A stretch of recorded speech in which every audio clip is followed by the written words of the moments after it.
नमस्कार, स्वागत आहे तुमचं आपल्या रेसिपीमध्ये. आणि आज मी बनवणार आहे मस्त असं खेकडीचं कालवण, ते पण एकदम झणझणीत हॉटेल सारखं. चला मग किचन मध्ये या खायला. तर चला बघूया कसं बनवलं आहे. बघू शकता एकदम तर्री आलेली आहे कालवणाला आपल्या.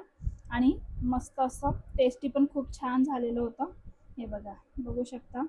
तर हे गोड्या पाण्याचे खेकडे आहेत, जे की हे बघा, मी त्याच्या वरच्या जे पेट्या आहेत त्या काढून घेतलेल्या आहेत. आणि त्या आता आपल्याला त्याच्या नांग्या पण मी काढून घेतलेल्या आहेत. आणि ते आता साफ करून घ्यायचे आहे, स्वच्छ असे धुवून घ्यायचे आहेत. बघू शकता, हे बघा, त्याच्या नांग्या वगैरे सर्व काढून घेतलेलं आहे. हे बघा, आणि ते एकदम स्वच्छ, जोपर्यंत पाणी निघत नाही तोपर्यंत आपल्याला धुवून घ्यायचे आहे. आणि त्यामधला जो पिवळा भाग आहे तो पण एकदम साफ करायचा आहे. जर तो त्यामध्ये ठेवला तर भाजी जी आहे ती थोडीशी कडू अशी लागते, म्हणून ते एकदम स्वच्छ धुवून घ्यायचं आहे. बघू शकता, हे बघा, मी धुते आहे मम्मी त्या प्रकारे. हे बघा, आणि तसं स्वच्छ असं धुवून घ्यायचं आहे एकदम 2 ते 3-4 पाण्याने मस्त. हे बघा, ते मांग्या पण बघू शकता किती मोठ्या मोठ्या आहेत आणि खायला पण खूप टेस्टी आहेत. कुणाकुणाला खेकडी आवडते नक्की कमेंटमध्ये सांगा. हे बघा, बघू शकता झालं आहे साफ करून. तर त्यासाठी मसाला घेतलेला आहे. मसाल्यामध्ये मी कांदा, खोबरं, अद्रक, लसूण आणि कोथिंबीर टाकलेला आहे. नंतर तेल गरम करायला ठेवलेला आहे आणि त्यामध्ये तो मसाला जो आहे तो टाकलेला आहे आणि तो तळून घ्यायचा आहे.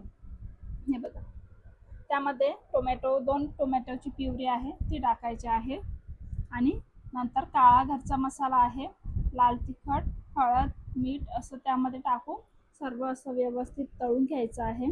जोपर्यंत आपल्या मसाल्याला एकदम मस्त असं तेल सुटत नाही तोपर्यंत आपला मसाला जो आहे तो तळून घ्यायचा आहे. तर तुम्ही पण काळा मसाला किंवा घरचा मसाला असं यूज करू शकता, किंवा जर नसेल तर मग, किंवा आवडत नसेल तर तुम्ही साधा आपला लाल तिखट आणि गरम मसाला पण यूज करू शकता त्यामध्ये. हे बघा, मस्त असं तेल जास्त थोडंसं टाकायचं आहे. आणि नॉनव्हेज भाजीमध्ये थोडंसं तेल जरा जास्तच जातं. हे बघा, आणि मस्त आपला मसाला जो आहे तो तळून घेतला आहे. हे बघा, आणि त्याला मस्त असं तेल पण सुटलेलं आहे. हे बघा, मसाला मस्त असा तळून झालेला आहे आपला. आता जोपर्यंत आपला मसाला तळून एकदम मस्त व्यवस्थित झालेला आहे, आता त्यामध्ये जे खेकडे आहे ते सोडायचे आहे. हे बघा, एक एक करून म्हणजे सर्व त्यामध्ये टाकायचे आहे आणि थोडेसे तेलामध्ये परतून घ्यायचे आहे. बघू शकता, हे बघा. तर हे समुद्राचे खेकडे नाही आहेत, हे गोड्या पाण्याचे आहेत, म्हणजे नदीतले खेकडे आहेत. तर याचा कलर जो आहे तो चेंज होत नाही, असाच्या असा राहतो. हे बघ, मस्त असं परतून घेतलेलं आहे मी मसाल्यामध्ये.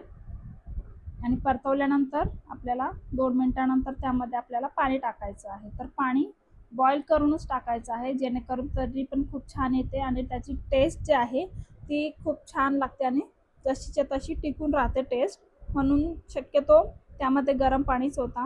हे बघा, गरम केलेलं आहे आणि त्यामध्ये मी हे जे पाणी आहे ते ओतून घेतलेलं आहे. तुम्हाला जेवढं हवं असेल पाणी त्यामध्ये, म्हणजे जेवढा असा रस्सा हवा असेल त्यामध्ये ग्रेव्ही, तेवढं तुम्ही त्यामध्ये पाणी ॲड करा. हे बघा, तर मी एवढं ॲड केलेलं आहे. आणि याला शिजायला जास्त वेळ लागत नाही, खूप 10 ते 15 मिनटामध्ये मस्त असं शिजतं. हे बघा, उकळी आलेली आहे आपल्या कालवणाला. आणि तर्री पण बघू शकता तुम्ही, साईडला तर्री पण आलेली आहे मस्त हॉटेलसारखी एकदम. काळ्या मसाल्यातला आपला झणझणीत असा रस्सा भाजी जी आहे खेकडीची ती बनवलेली आहे मस्त. हे बघा, 10 ते 15 मिनटात भाजी जी आहे रेडी होते. तर तुम्ही पण नक्की बनवून बघा. आणि कोणाकोणाला खेकडीची भाजी आवडते नक्की कमेंटमध्ये सांगा. आणि त्याच्यासोबत मी बाजरीची भाकरी बनवलेली आहे. आणि मस्त असं हे बघा, आपलं कालवण जे आहे ते रेडी झालेलं आहे. खेकडीचं एकदम तर्री वगैरे एकदम हॉटेलसारखे टेस्ट एकदम झालेली आहे. आणि तुम्ही भाकरी किंवा चपातीसोबत खाऊ शकता, पण शक्यतो भाकरीसोबत एकदम छान लागते. आणि मी आता प्लेटिंगसाठी काढून घेते आहे खेकडी. हे बघा, मस्त असा रस्सा पण झालेला आहे. आणि जास्त वेळ नाही, 10 ते 15 मिनटामध्ये लवकरात लवकर भाजी रेडी होते. तर नक्की तुम्ही पण बनवून बघा अशाच पद्धतीने. रेसिपी कशी वाटली नक्की कमेंटमध्ये सांगा. रेसिपी आवडल्यास लाईक, शेअर, सबस्क्राईब करायला बिलकुलही विसरू नका. भेटूया नवीन रेसिपीमध्ये. धन्यवाद.